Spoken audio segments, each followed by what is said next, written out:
Train खचाखच भरी हुई थी और उसके ऊपर से वेदा बैठे हुए थे जनरल बोगी में, जहां पर पूरी दुनिया की भीड़ समाई होती है। ट्रेन प्रयागराज पहुंची। खचाखच भीड़ एक साथ स्टेशन के ऊपर टूट पड़ी। वेदा यहाँ वहाँ धक्के मारते हुए और कभी धक्के खाते हुए ट्रेन से बाहर निकले। देखा तो स्टेशन पर भी भीड़ थी।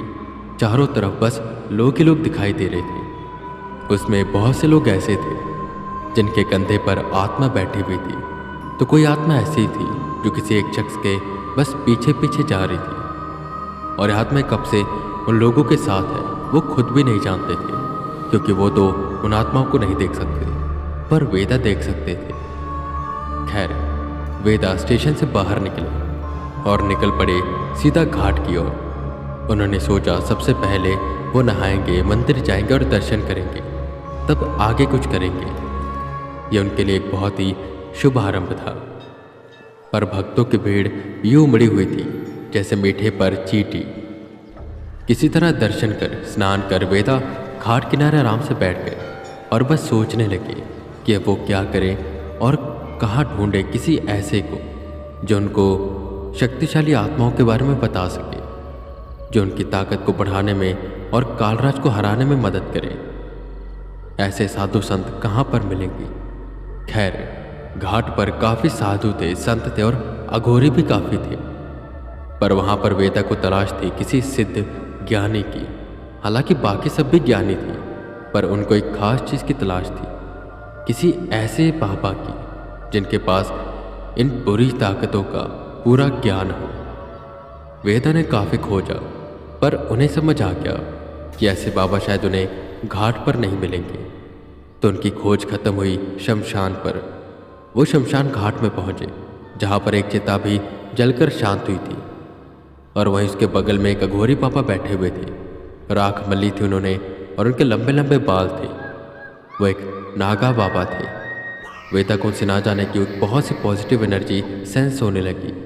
वो अघोरी आंखें बंद किए बस बैठे हुए थे कि तभी वेदा उनके सामने आए और बस चुपचाप बैठ गए। उन्हें लगा शायद वो अपनी तपस्या में विलीन है, तो उन्हें उनकी तपस्या भंग नहीं करनी चाहिए। वेदा बस चुपचाप बैठे रहे, पर बैठे बैठे काफी देर हो गई, पर उन्होंने अपनी आंख नहीं खोली। देखते देखते ही शाम हो गई और जैसे ही सूरज ढलने वाला हुआ, वेदा ने सोचा शायद ये घोर तपस्या में विलीन है, ये अपनी तपस्या नहीं तोड़ेंगे और यहाँ पर बैठे बस वेदा का समय व्यर्थ हो रहा है। तो वेदा उठे कि तभी वो बाबा कहते, क्या हुआ बच्चा, इतने में ही थक गए? ऐसे तो तुम किसी भी समस्या का समाधान पा ही नहीं पाओगे। बच्चे, जिंदगी में धैर्य रखना बहुत ज़रूरी है। तुम धैर्य रखना सीखो। यहाँ पर ध्यान से बैठो, अपनी समस्याओं को भूल जाओ और बस ध्यान करो। और मैं भी तपस्या में विलीन हूँ। मैं जानता हूँ तुम बहुत बड़ी समस्या में हो, पर कुछ देर और धैर्य रखो। जैसे सूरज छुप जाएगा, मेरी तपस्या पूरी हो जाएगी और मैं उठ जाऊंगा। वे तो उनकी बात सुन बिल्कुल हैरान हो गए। वो एकदम से बैठे और समझ गए कि वो यहाँ पर तपस्या तो कर रहे हैं, पर उनके अंदर ताकतें भी बहुत हैं। आंखें बंद किए तपस्या में विलीन, उन्हें पता चल गया कि मैं सामने बैठा हूँ और मुझे उनकी मदद चाहिए। वेदा ने भी अपनी आंखें बंद करी और ध्यान में डूब गए। ऐसे ही रात हो गई, चारों तरफ गुप्त सन्नाटा पसर गया।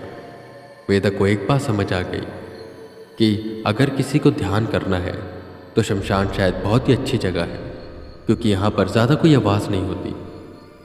पर हाँ, लोग शमशान में आने से डरते ज़रूर हैं, खासकर रात को। वेदा बैठे बस तपस्या कर रहे थे कि एकदम से उन्हें पायल की आवाज़ सुनाई दी और एक नेगेटिव एनर्जी सेंस हुई। वेदा ने एकदम से आंखें खोली और दूसरी दिशा में पलट कर देखा तो एक शादी का जोड़ा पहने औरत शमशान से बाहर जा रही थी। वेदा सोच में पड़ गई कि आखिर ये है कौन और यहाँ से क्यों जा रही है। उसे मत देखो, वरना वो तुम्हारे पीछे पड़ जाएगी।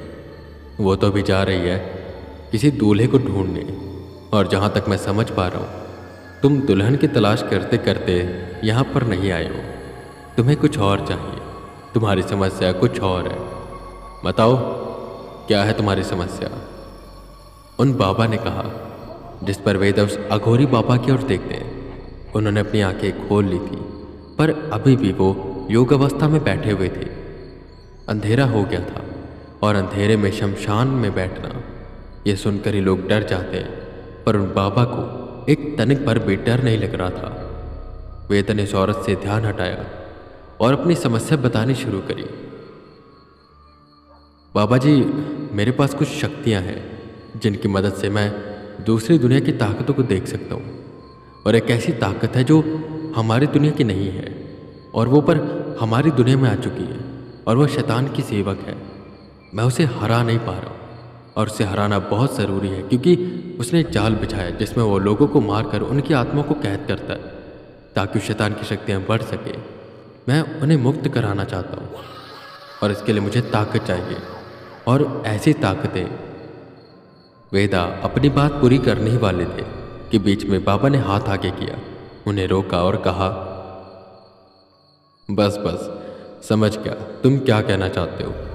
अब शांत हो जाओ। तुम्हें ऐसी ताकतों के बारे में जानना है जिसकी शक्तियाँ तुम अपने अंदर समाहित कर सको, पर उसके बारे में तुम्हें इतना ज्ञान नहीं है। मैं समझ सकता हूँ, पर वैसे बेटे, यहाँ पर ऐसी कोई ताकत तो नहीं है, पर मैं एक जगह जानता हूँ जहाँ पर एक ऐसी चीज़ है जो तुम्हारी मदद कर सकती है, और मैंने उसे वहाँ पर कैद किया है।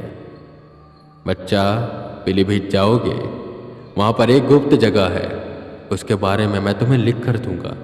तुम वहाँ पर जाना, और वहाँ पर तुम्हें जो सबसे पुराना और बड़ा पेड़ दिखाई दे, उसके पास जाओगे तो उसे लाल रंग के धागे से बांधा गया है। उसके सामने ही एक छोटी सी मूर्ति पड़ी है। उस मूर्ति को हटाकर गड्ढा खोदना। उस गड्ढे के अंदर तुम्हें एक मटका सा मिलेगा। उस मटके को फोड़ देना।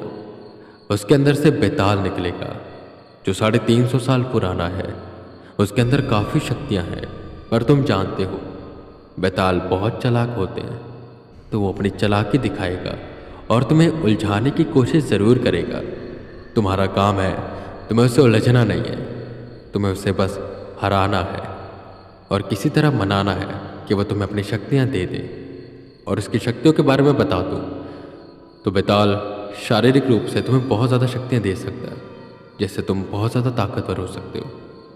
और उसके बाद उसकी चालाकी, उसकी बुद्धि, हर मुश्किल समस्या में उस समस्या से बाहर कैसे निकलना है, इसका समाधान तुम्हें उसकी बुद्धि से मिलेगा, और तुम चालाक भी काफ़ी हो जाओगे।